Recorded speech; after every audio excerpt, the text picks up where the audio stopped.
tudo bom? Bom dia! Vamos começar a nossa aula de hoje, tá?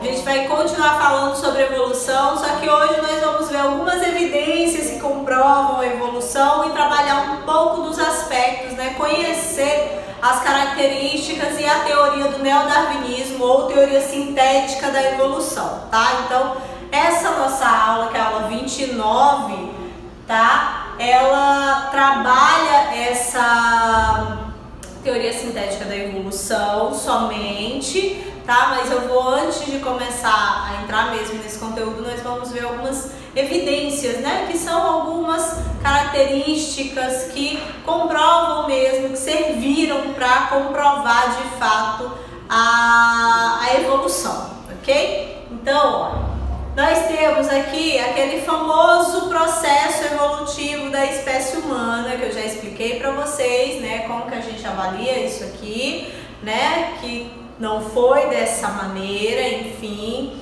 mas tem como a gente argumentar que a evolução, ela realmente existe, e ela realmente existe, é inegável isso. Ok? Então, quais são os argumentos do evolucionismo? O primeiro deles é a anatomia comparada das espécies. Ou seja, todos os indivíduos, eles surgem de um ancestral, né? De um ser que viveu há milhões de anos atrás e que, por causa dos processos evolutivos de seleção natural, né, da interação com outros ambientes e da interação interação com outros seres vivos, da interação com o próprio ambiente, eles foram se modificando e dando origem a novas espécies, que nós também, na próxima aula, vamos entender como que as espécies são formadas, certo? Então, a anatomia comparada, né, ou seja, a comparação das estruturas, principalmente estruturas ósseas e também da fisiologia comparada, né, de como funciona o organismo dos animais, servem como meio de nós acharmos semelhanças e diferenças entre esses animais e agrupá-los no mesmo, né, no mesmo grupo, no mesmo reino, filo, classe, ordem, enfim, né, na mesma categoria taxonômica, ou separá-los. Certo? Então, aqui nós temos um exemplo, uma figura que mostra um tetrápode, um ancestral, certo? E mostra aqui, ó, os ossinhos da pata dianteira dele. Então, quais são esses ossos? Nós temos o húmero, que é o amarelinho, o vermelhinho, o rádio, e o cúbito, os ossos do carpo e os ossos do metacarpo. Qual é a importância disso? Porque os cientistas avaliaram, analisaram e compararam que vários animais, né, de grupos diferentes, por exemplo, aves, tartarugas, né, que são répteis, tipos de répteis, focas, morcegos, ovelhas, né, então aves, répteis, mamíferos, né, nesse nosso exemplo aqui, mesmo sendo de grupos diferentes, eles possuíam a mesma constituição óssea, todos eles possuíam todos esses ossos e organizados da mesma maneira, tá? Então isso evidencia que possivelmente esses animais, esses grupos distintos, né, eles partiram, eles descendem de um mesmo ancestral, ok? Então a anatomia comparada serve como evidência da evolução. A fisiologia comparada, por exemplo, os sistemas,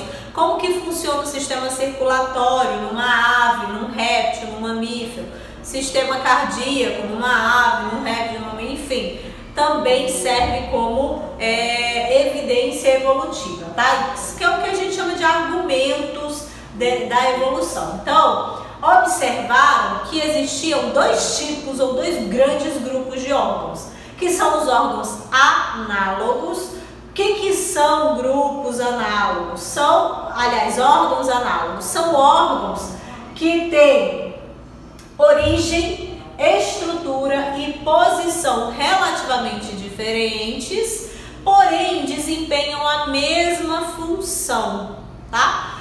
E nós temos um segundo grupo de órgãos que são os órgãos homólogos, que aí já é o conceito inverso, né? Tem a mesma função, aliás, tem função diferentes, mas possuem a mesma estrutura, a mesma posição e a mesma origem, certo?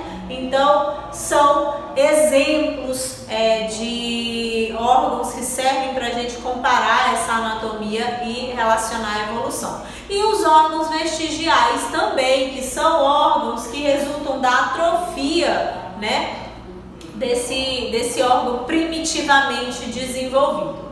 Ok? Então, esses órgãos homólogos, por exemplo, aqui ó, nós temos as asas de morcego e as patas, né? As perninhas aqui ó, dos cangurus, tá? Que ambos são mamíferos. Ok? Significa que o gráfico está mostrando aqui ó, ao longo do tempo, que eles surgiram, esses órgãos, essas estruturas, né? Elas surgiram, têm a mesma origem, porém desempenham funções diferentes. Ah, professor, e por que isso acontece, né? Porque esses animais, eles são animais que vivem em ambientes distintos, sofrem pressões seletivas distintas, e são essas pressões seletivas, né, do ambiente e do modo de vida, da interação deles com outros animais, né, das condições mesmo, da biologia e da ecologia desses animais, que fazem com que ao longo da evolução eles acabem utilizando essas estruturas para fins diferentes, tá? Então, no nosso exemplo aqui, ó, nos órgãos homólogos, tem a mesma origem, mas tem funções diferentes. Tem a mesma origem porque ambos são mamíferos. Então, se ambos são mamíferos, eles vieram de um mesmo ancestral. E tem funções diferentes porque aqui, ó, a asa do morcego serve para um voo e o canguru, né, serve para os saltos, né, e serve para a apreensão, movimentação, enfim. Ok? Já esses órgãos homólogos, essa característica aqui, ó, de partir de um ponto comum e diferenciar, a gente chama de divergência evolutiva. Saiu de um único ponto e passou a ter várias funções diferentes. Saiu de uma mesma origem e passou a ter várias funções diferentes. É o que a gente chama de divergência evolutiva, tá? E aí aqui nós temos mais alguns exemplos. Por exemplo, aqui ó, o braço do homem, a pata dianteira do cavalo, asas de morcegos e aqui ó, a nadadeira de uma baleia. Todos eles são mamíferos, né? O homem, o cavalo, o morcego e a baleia. Mas cada um, por causa do tipo de necessidade deles, né, do tipo de ambiente que eles vivem, essas estruturas acabaram desempenhando funções diferentes. Mas observem que elas têm os mesmos tipos de ossificação, né, mesmo tipo de estruturas. É o que caracteriza a homologia, tá? Já no caso aí aqui a gente mostra a divergência, né, um único indivíduo, aliás, uma única característica e irradiando para várias funções, tá? E nós temos, antes de chegar no neodarwinismo, a analogia ou os órgãos análogos, tá? Que é o que a gente chama de convergência evolutiva. Então, nesse caso, seria essa imagem ao contrário. Seriam várias funções, várias características que convergiram, ou várias origens que convergiram para uma função somente, tá ok? Exemplo, asa de inseto e asa de morcego. São exemplos de órgãos análogos. Porque a asa do inseto e a asa do morcego têm a mesma função, voar, fazer eles voarem, tá? Mas o inseto, ele tem uma origem totalmente diferente da origem de um morcego, tá? Então, o inseto é um grupo, é um artrópode, e o morcego é outro grupo, já faz parte dos cordados, né, da classe dos mamíferos, tá ok? Então, dei uma revisada, se não ficou muito claro, dei uma revisada no livro, ok? E aí a gente entra, comprovado então, esses argumentos, além da anatomia comparada, tem a presença, né, a identificação de fósseis, porque a gente consegue comparar as estruturas de indivíduos que viveram há milhões de anos atrás e são extintos com os indivíduos atuais, né, com as espécies atuais.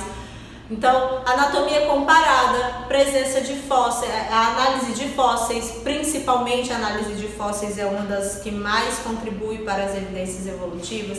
Fisiologia comparada, a embriologia, né? Como que esses indivíduos se desenvolvem ao longo do tempo, tá? Como que é o processo embriológico, também tudo isso é evidência evolutiva, tá? Então, ficando então comprovado que a evolução ela existe, a gente tinha ainda que preencher alguns vazios que ficaram lá na teoria de Darwin. A teoria de Darwin diz que os indivíduos que possuem uma melhor adaptação, né, ou seja, uma característica favorável para eles viverem naquele ambiente, eles vão conseguir sobreviver ali, né? Eles vão conseguir permanecer nesse ambiente, se reproduzir e passar a perpetuar essa espécie, certo? Só que Darwin não sabia responder uma coisinha.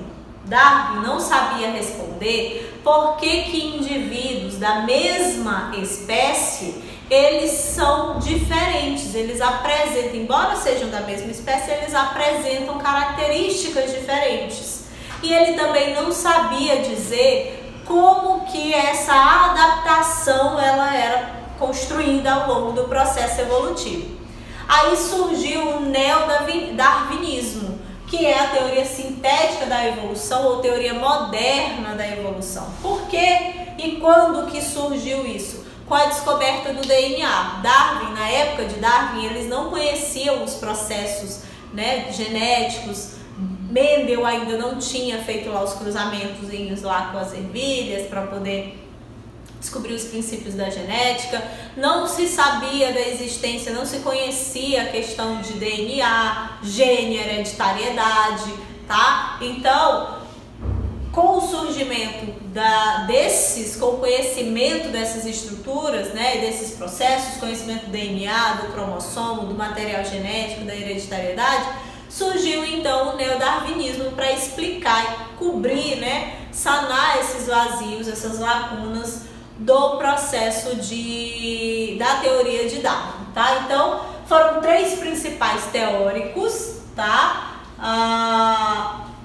Stebbins, Simpson e Boltzanski, que desenvolveram essa teoria do neodarwinismo, aproveitando lá as ideias de Darwin, só aprimorando na realidade as ideias de Darwin, certo? Então a teoria moderna da evolução, ou a teoria sintética da evolução, né, ela foi desenvolvida entre 1936 até 1947 e ela foi baseada na associação entre a teoria da evolução de Darwin mais os princípios de genética e utilizando umas pitadinhas de paleontologia, certo? Então, foi um dos princípios, né? Um dos grandes ganhos na ciência foi também esse desenvolvimento dessa teoria, tá? Então aqui, ó, em 1858, Darwin ele não conseguia explicar as causas das variações entre os indivíduos. Por que esses indivíduos de mesma espécie eram iguais?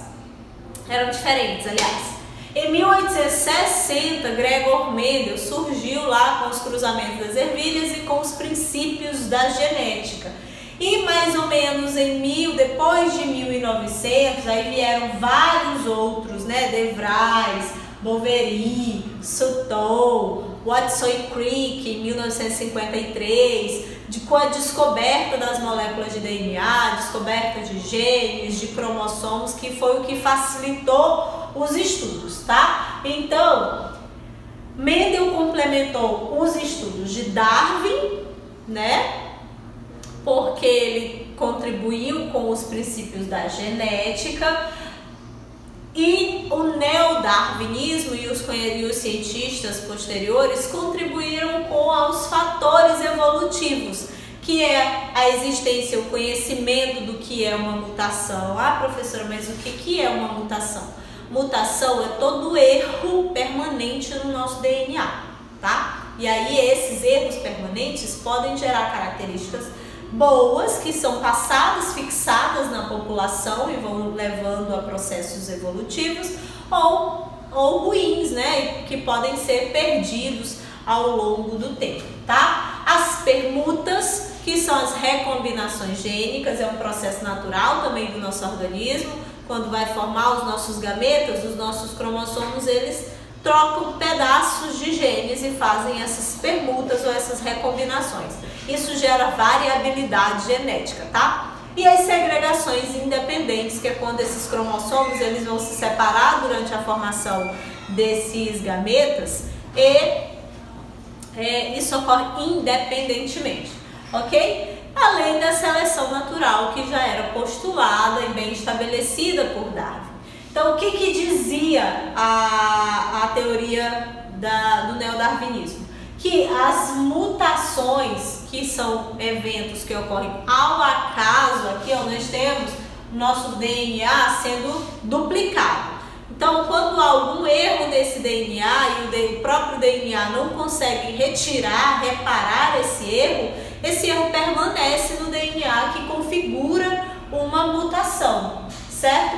Então, exemplo aqui, ó, a anemia falciforme, quando há um erro na formação das proteínas lá da hemoglobina, esse erro na hemoglobina faz com que a nossa hemácia fique em forma de foice. E isso ocasiona uma doença, então é um exemplo de mutação, tá? O outro processo é a recombinação gênica. Então aqui nós temos, ó, nossas células sexuais, os nossos gametas sendo formados, e os nossos cromossomos, eles se aproximam e fazem esse processo. Eles trocam partes desses cromossomos entre si e isso causa uma recombinação, ou seja, um aumento da variabilidade genética, tá? Isso causa diferenças, obviamente, entre os indivíduos. Então, na dinâmica da evolução, as mutações, mas as recombinações gênicas e as segregações independentes, né? Associado a outros fatores como migrações, porque quando os animais eles migram, eles vão obviamente cruzar com outros indivíduos e realizar o que a gente chama de fluxo de genes. Eles vão gerar variabilidade genética, tá? Essa variabilidade genética, ela vai gerar as adaptações. Essas adaptações vão sofrer, né, a ação da seleção natural. A adaptação boa permanece, a adaptação ruim geralmente é eliminada. O que vai fazer com que as espécies elas permaneçam nesse ambiente, que é a seleção natural, tá ok? Então, aqui nós temos o exemplo, né, da seleção natural, as características. Então nós temos aqui, ó, gerações, as primeiras gerações e as segundas gerações e a relação com a predação. Qual é o exemplo disso? Eu tenho essa ave e eu tenho aqui, ó, besouros que tem uma tonalidade vermelha e verde. Essa ave, né, ela vai se alimentar, ela é um predador, ela vai se alimentar dos besourinhos vermelhos, que é a característica desfavorável ou adaptação desfavorável. Ao longo do tempo, essas espécies, esses indivíduos, ó, eles vão sendo dizimados, retirados dessa população. Então, as características adaptativas, elas são vantajosas para o ambiente. Além da seleção natural, hoje nós temos o que nós chamamos de seleção artificial, que é muito ligada a esse neodarwinismo. O que são essas seleções artificiais? A gente seleciona características favoráveis, né, artificialmente. Exemplo aqui, ó, as bactérias. Eu tenho bactérias, um conjunto de bactérias, e eu coloco um antibiótico nessas bactérias. Essas bactérias têm indivíduos que são mais suscetíveis à ação do antibiótico e outras que são mais resistentes. O que vai acontecer? O antibiótico vai ser a pressão seletiva. Ele vai matar a maioria das bactérias que são sensíveis a eles. Aquelas que são mais resistentes, elas vão permanecer. Essa é a adaptação favorável nesse caso, certo? Já que elas permanecem, elas vão se multiplicar. Então, se eu precisar novamente tomar esse mesmo antibiótico, ele já não vai fazer efeito, porque agora eu só tenho bactérias resistentes a eles, tá? Então, são exemplos de seleções artificiais, tá ok? Então, essa é a nossa aula sobre o neodarwinismo, tá? Então, até a próxima aula. Tchau!